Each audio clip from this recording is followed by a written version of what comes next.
He thought the fierce black homesteader would run him off his land, but she had other plans for him. You hear stories like this out on the plains, stories carried on the wind like dust and seeds. This one ain't about gold or gunslingers, not really.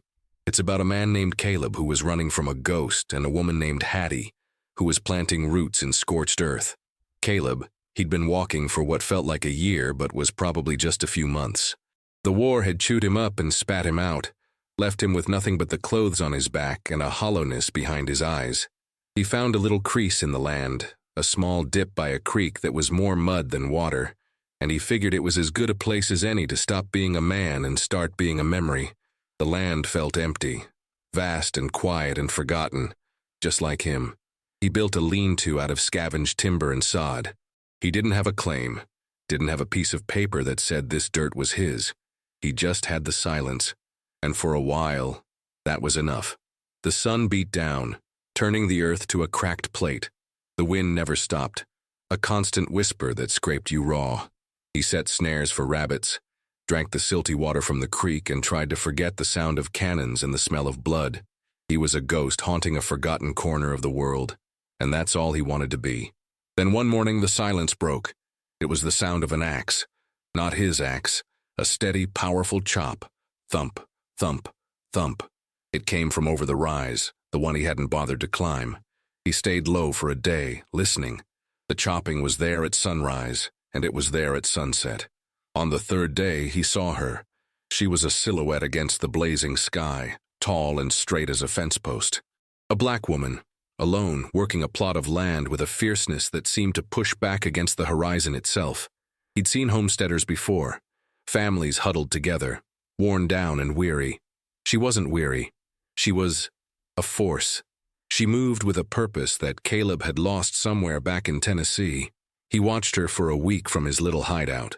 He saw her haul water, mend a fence with hands that were sure and strong, and stand on her porch at dusk with a rifle resting in the crook of her arm, staring out at the emptiness like she was daring it to challenge her.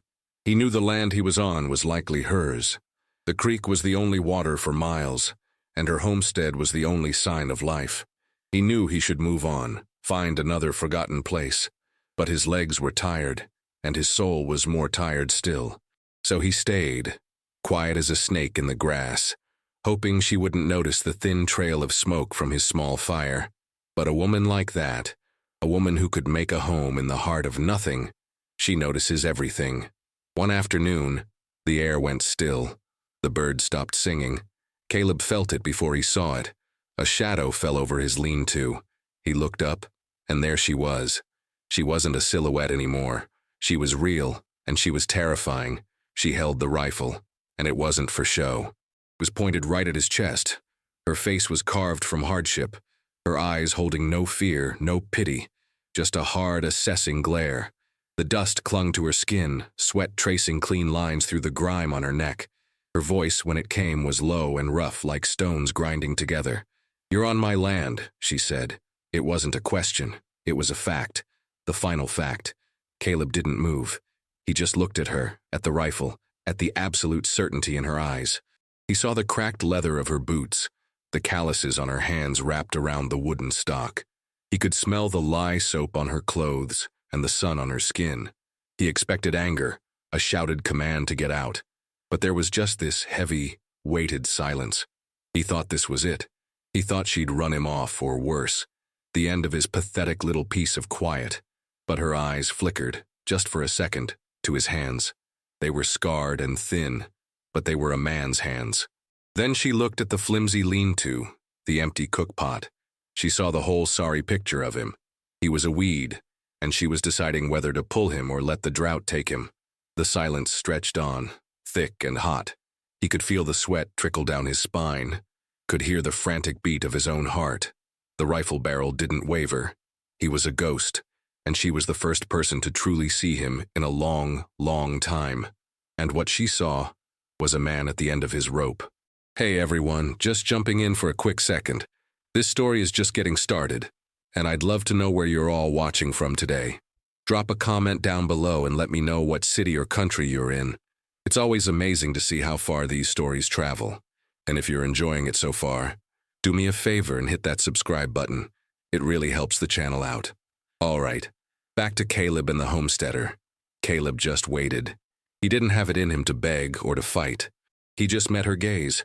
"I'll be gone by morning," he said, his voice rusty from disuse. She didn't answer. Her eyes scanned the camp again, lingering on a broken shovel head he'd been trying to fix. She gave a slight, almost imperceptible nod, not of agreement, but of acknowledgement. Then she lowered the rifle, not all the way, but just enough. "My well pump is busted," she said, the words blunt and without preamble. "You know anything about machinery?" It wasn't an offer of peace. It was a test, a challenge. Caleb was a farmer's son before the war. He knew pumps, he knew engines, he knew the ache of broken things. He nodded slowly. "Some." Her expression didn't change. "You fix my pump, you can have a meal and a day. Then you go." It was a transaction, nothing more. He got to his feet, his joints cracking. He was taller than her, but right then, he felt small. He was the reluctant savior, but not in the way he ever imagined. He wasn't saving her. He was saving himself, one more day at a time. He followed her over the rise, his worn-out boots scuffing in the dirt. Her homestead wasn't much. A small, sturdy cabin made of sod and timber, a chicken coop, and a fenced-in garden that looked like it was fighting a losing battle with the sun. And the well. The silence of the broken pump was a kind of death out here. Water was life. He got to work. The metal was hot to the touch. The bolts were rusted tight. He didn't have the right tools, just his knife and a flat rock. She watched him from the porch, the rifle never far from her reach. She didn't help, didn't offer a word of encouragement. She just watched, her presence a heavy weight on his shoulders. He worked all afternoon, his knuckles bleeding, sweat stinging his eyes. The sun was merciless. A few times he thought he'd just give up, tell her it was no use and walk away. But there was something in her stillness, in her absolute refusal to be beaten by this land, that got into his bones. It was a kind of stubbornness he recognized. He finally managed to get the casing open. A leather gasket had rotted through. A simple fix, if you had a new one.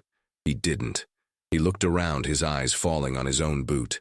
The leather was old and cracked, but one patch was still thick. Without a second thought, he took his knife and cut a piece out. He fashioned a new gasket, slowly, carefully. He fitted it into place, reassembled the pump, his hands clumsy with exhaustion. He stood up and took the handle. He pumped, once, twice. A groan of metal, a sucking sound, and then water. Clear, cool water gushed out, splashing onto the thirsty ground. He cupped his hands and drank, the water tasting sweeter than any whiskey. He looked over at her. For the first time, the hardness in her face seemed to soften, just a fraction. An unspoken understanding passed between them. It wasn't friendship. It was a raw connection forged in rust and sweat and survival. He had held up his end of the bargain. She disappeared inside the cabin without a word. Caleb stood by the well, catching his breath, the hole in his boot a small price to pay for the sound of running water. He figured she was getting his meal, and then he'd be on his way. He waited. The sun began to dip below the horizon, painting the sky in brutal shades of orange and purple. He washed the grease and blood from his hands with the fresh water. Finally, the cabin door creaked open. She came out with a plate in one hand and a small tin cup in the other. She didn't invite him inside. She just set the plate on the top step of the porch and placed the cup beside it. Then she went back in, closing the door behind her. He walked over. On the plate was a thick piece of cornbread and a helping of beans and salted pork. In the cup was more of the cool well water. It wasn't a feast, but to Caleb, it felt like one. He sat on the ground, his back against a porch post, and ate. He ate slowly, deliberately, making it last. The food was simple, but it was hot, and it filled a painful emptiness in his gut. It was a ritual. The first real meal he'd had in months that wasn't cooked over a smoky fire and eaten in fear. This was a payment, a transaction, but it felt like more. As he was finishing, the door opened again. She came out with a strip of clean cloth and a small bottle of carbolic acid. She stood in front of him, looking down at his bleeding knuckles. "Give me your hand," she commanded. He hesitated, then held it out. She knelt in front of him, her movements practical and efficient. She cleaned the cuts, her touch surprisingly gentle despite her rough hands. The acid stung like fire, and he flinched, but he didn't pull away. She wrapped the cloth around his knuckles, her fingers brushing his. The contact was brief, impersonal, but it sent a jolt through him. It was the first human touch he'd felt since he couldn't remember. She finished and stood up, her face once again an unreadable mask. "The deal was for a day," she said. "The sun's down. You can have the night. Sleep in the barn. Be gone by sunrise." She turned and went back inside, the latch clicking shut. Caleb sat there in the growing darkness, looking at his bandaged hand. He had bought himself a few more hours of safety. He had bought it with his skill and a piece of his boot. Trust wasn't built on words here. It was built with beans and stew, with clean bandages, and the mending of broken things. It was a blunt, practical thing, as real and solid as the hard-packed earth beneath him. He slept in the barn. It wasn't much, just a rickety structure, but it was better than the lean-to. It smelled of hay and dust and animal sweat. He found an empty stall and lay down, the bandage on his hand a strange comfort. He didn't leave at sunrise. He told himself it was because a storm was brewing on the horizon, dark clouds gathering in the west. But that wasn't the real reason. He stayed, and she didn't run him off. A new, unspoken arrangement settled between them. He did work. He fixed the broken shovel, reinforced the chicken coop, cleared rocks from her stubborn garden plot. He worked from sunup to sundown, and in return, she left a plate of food on the porch step each evening. They rarely spoke. Their communication was a language of labor. A pile of chopped wood was a sentence. A bucket of fresh water left by the barn door was a reply. One evening, the storm finally broke. The sky opened up, rain coming down in sheets, lightning splitting the darkness. He was in the barn and she was in the cabin. The distance between them felt both immense and insignificant. The wind howled, rattling the old barn. He could see the faint light of her lamp in the cabin window, a tiny beacon in the tempest. He found himself thinking about the war, about the night spent in muddy trenches with the sky exploding overhead. The fear was the same, cold and sharp. After a while, the cabin door opened. She stood silhouetted in the doorway, holding the lamp. "The roof is leaking," she called out over the wind. "Get in here." It wasn't an invitation, it was an order. He ran through the driving rain, and for the first time, he stepped inside her home. It was one room, spare and clean. A bed in one corner, a small table, a stone fireplace. Water was dripping near the hearth. He found the leak and, using a spare piece of canvas, managed to temporarily patch it. They stood there in the small, lamp-lit room, the storm raging outside. The silence inside was different now. It was shared. "My husband, Samuel, he built this cabin," she said, her voice quiet. She was looking at the fireplace. "He built it strong, but nothing lasts forever." Caleb just nodded, not knowing what to say. "We came out here from Georgia after everything. Bought this land, legal and proper. Thought we could make a life." She paused. "Fever took him the second winter. Then it took my boy, little Sam." She said it all in a flat, matter-of-fact tone, like she was listing supplies. It was a confession delivered in plain, broken language, the story of a life hollowed out, a visual metaphor of a burned home, but the fire had been inside her.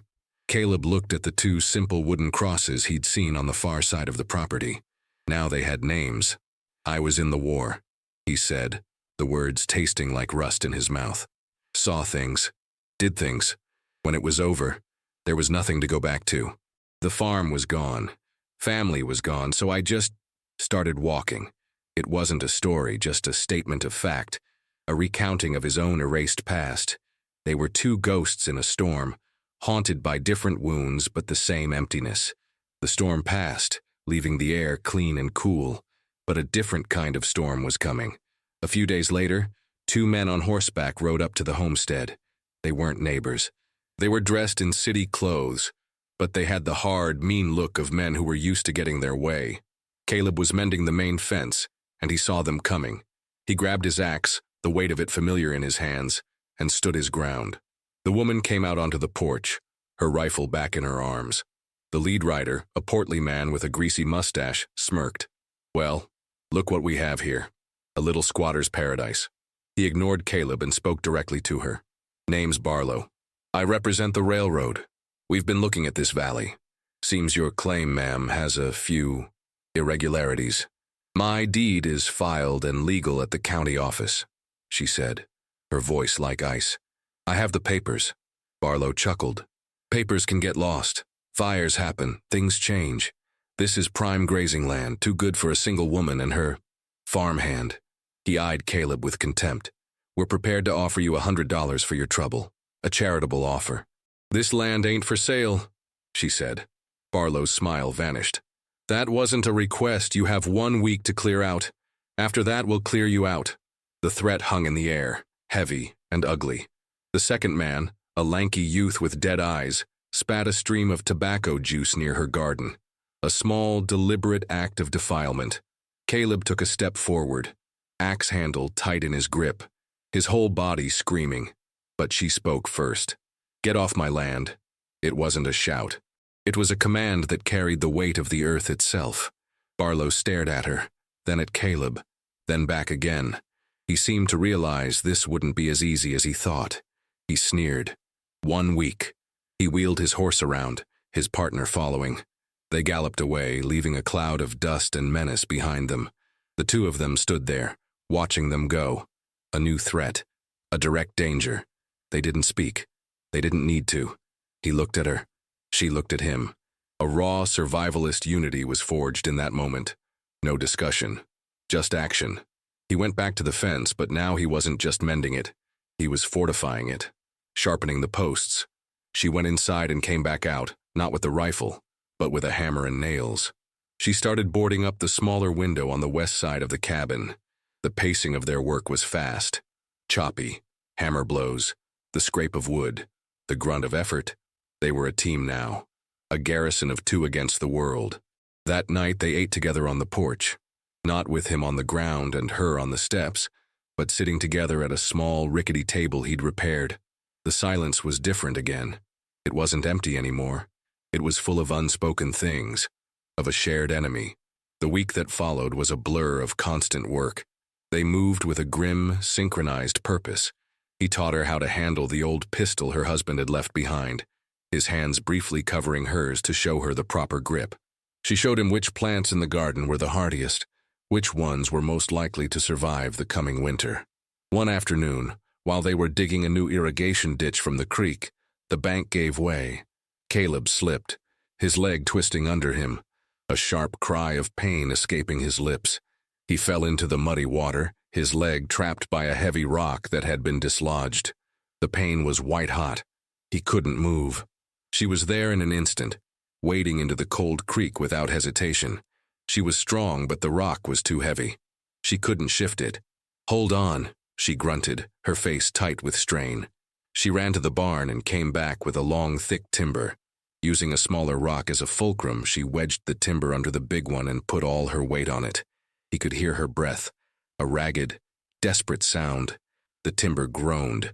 The rock shifted, just an inch. It was enough. He pulled his leg free, gasping. She helped him out of the creek, his arm slung over her shoulder, his weight leaning heavily on her. She got him to the cabin and helped him onto her bed, the first time he'd been in that part of the room. His ankle was already swelling, turning a dark, ugly purple. She worked on him with the same blunt practicality she applied to everything else. She cut his pant leg away, her hands sure and steady. She wrapped his ankle tightly with clean cloth soaked in cold well water, all without speaking. Their bond was deepening, not through words but through gesture and shared struggle. Later, as he lay on the bed, his throbbing ankle propped up on a pillow, she sat in a chair by the fire cleaning the rifle. The flickering light played across her face. He watched her, this woman who was as solid as stone, with a will like fire. She protected him. He protected her. It was that simple. They were two stray horses, wary and scarred, who had somehow found themselves in the same small, fenced-in pasture, facing the same wolves. They were a single unit, breathing in the same small space, their survival now tangled together like roots in the hard soil. A few days later, they were running low on salt and flour. With his ankle sprained, Caleb couldn't make the half-day's ride into the settlement. She had to go. She was hesitant, leaving him alone and injured, but they had no choice. She took their one good horse, the pistol tucked into her belt, and set off at dawn. Caleb sat on the porch, the rifle across his lap, and watched until she was a speck on the horizon. The silence of the homestead felt different now that he was alone. It felt dangerous. The settlement was little more than a dusty street with a general store, a saloon, and a blacksmith. When she walked into the store, the handful of men inside fell silent. They stared. A lone black woman was a rarity. One who carried herself with such fierce independence was an anomaly. The storekeeper, a paunchy man named Peters, eyed her with suspicion. "What you need?" he asked, his tone unfriendly. As she listed her items, flour, salt, coffee, cartridges, she could hear the men whispering. The words were crude, direct. "That's the one Barlow was talking about. Out on the old Miller place. Heard she's got some drifter shacked up with her. Ain't right." The gossip was like a physical thing, a foul cloud in the air. She ignored it, her face a mask of indifference. She paid for her goods, her movements deliberate and calm. As she was leaving, one of the men, bolder from the whiskey on his breath, stepped in front of her. "What's a woman like you doing all alone out there?" he sneered. "Must get lonely." She just looked at him, her eyes flat and cold. She didn't say a word. She simply stepped around him and walked out, her back straight, her dignity an invisible shield. The clash was social, not physical, but it was a threat all the same. It was the community reacting, turning against the unknown, the different. When she got back to the homestead, she didn't tell Caleb what had happened. He didn't ask, but he saw it in the tight set of her jaw, in the way she put the supplies away with a little too much force. He saw the world trying to close in on her, and his quiet inaction felt like a betrayal. He was just a drifter. He wasn't supposed to care, but he did, and that scared him more than Barlow and his thugs. The week was up. Caleb's ankle was still weak, but he could walk on it. They knew Barlow would be back. They spent the day in a state of high alert, starting at every sound, every gust of wind. They ate their evening meal in silence, the tension a third presence at the table. It was dusk when they came. Barlow wasn't alone. He had 4 men with him this time, including the dead-eyed youth. They rode right up to the cabin, stopping just short of the porch. They had torches. "Last chance," Barlow shouted, his voice thick with smug confidence. "Leave the cabin and the land, and we'll let you walk away." She stepped out onto the porch, the rifle held ready. Caleb was right behind her, his axe in his hand. His heart was pounding, a familiar drumbeat of fear and adrenaline. "I told you," she said, her voice ringing out in the twilight. "This land is mine." Barlow laughed, a harsh, ugly sound. "It's ours now." He gestured to 2 of his men. "Burn the barn. We'll start there." The men dismounted, their torches casting flickering, monstrous shadows. They started toward the barn. This was the line. Caleb had spent years building a wall around himself, a vow of non-involvement. Don't get close. Don't get involved. Don't care. It was the only way he knew how to survive the ghosts of his past. But watching those men walk toward the barn where he had slept, the barn he had helped repair, something inside him snapped. The wall crumbled. He looked at the woman beside him, at her rigid posture, at the fierce, desperate hope in her eyes. She had given him shelter. She had tended his wounds. She had shared her food. She had shown him that a person could be broken and still be strong. Before he could think, he was moving. He wasn't a soldier anymore. He wasn't a drifter. He was just a man defending his home. He launched himself off the porch, not with a yell, but with a low, guttural roar. The action was sudden, decisive. He swung the axe, not the blade, but the flat of the head, catching the first man square in the chest. The man went down with a grunt, the torch flying from his hand. The second man turned, surprised. Caleb didn't hesitate. He brought the axe handle up, cracking it hard against the man's jaw. It was blunt. It was brutal. It was purposeful. From the porch, the rifle cracked, the sound echoing across the plains.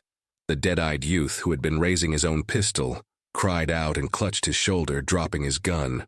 Barlow, his face a mask of shock and rage, spurred his horse and fled, the remaining thug right behind him. It was over in seconds. 2 men were groaning on the ground. The threat was gone for now. Caleb stood panting, the axe heavy in his hand, his knuckles white. He had crossed the line. He had broken his own code. He had chosen a side. He had chosen her. They tied the two men up and left them by the creek with a canteen of water. They knew they'd get loose by morning, but it sent a clear message. The rest of the night was quiet. The adrenaline faded, leaving behind an aching exhaustion and a strange, profound stillness. They sat at the table inside the cabin, the lamp casting a warm glow. The barrier between them, the last thin wall of mistrust and self-preservation, had been shattered by the violence. They were partners now, in a way that went deeper than shared labor or a common enemy. He looked at her, really looked at her, and saw not just the fierce homesteader, but the tired, lonely woman beneath.